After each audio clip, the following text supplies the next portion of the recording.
بغدادی.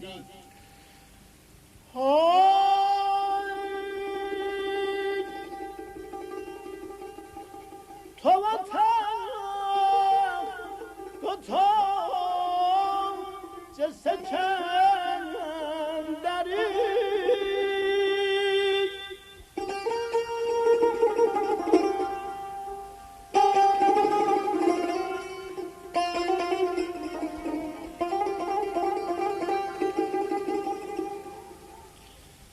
من را هرس مقلندری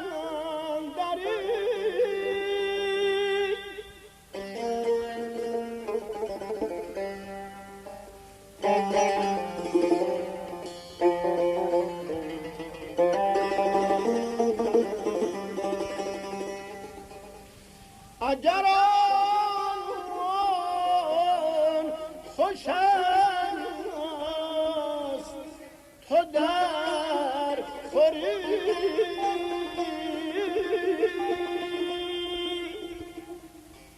و گر آن بد است مرا سزا.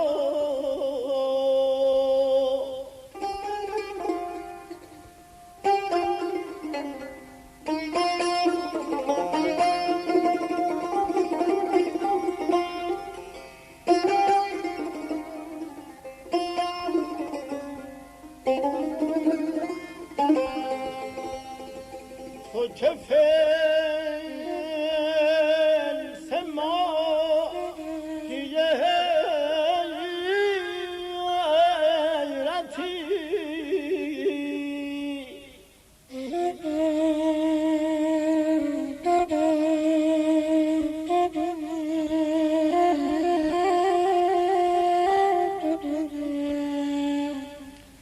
چه زنی زبر وجود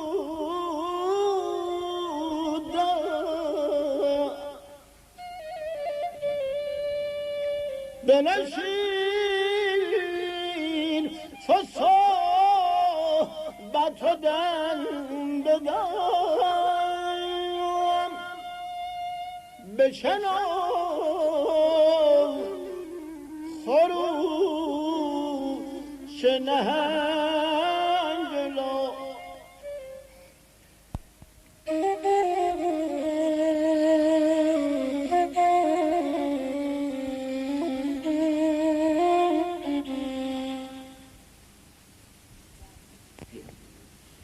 جبری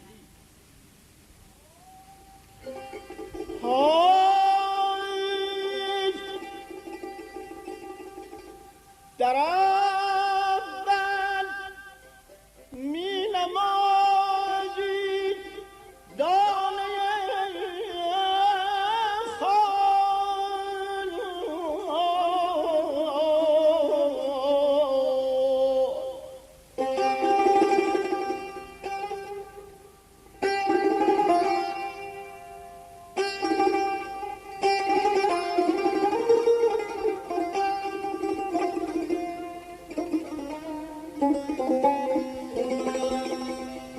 در آخر دانگی سو می گشایی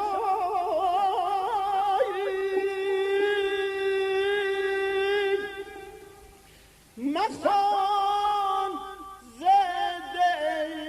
دیرم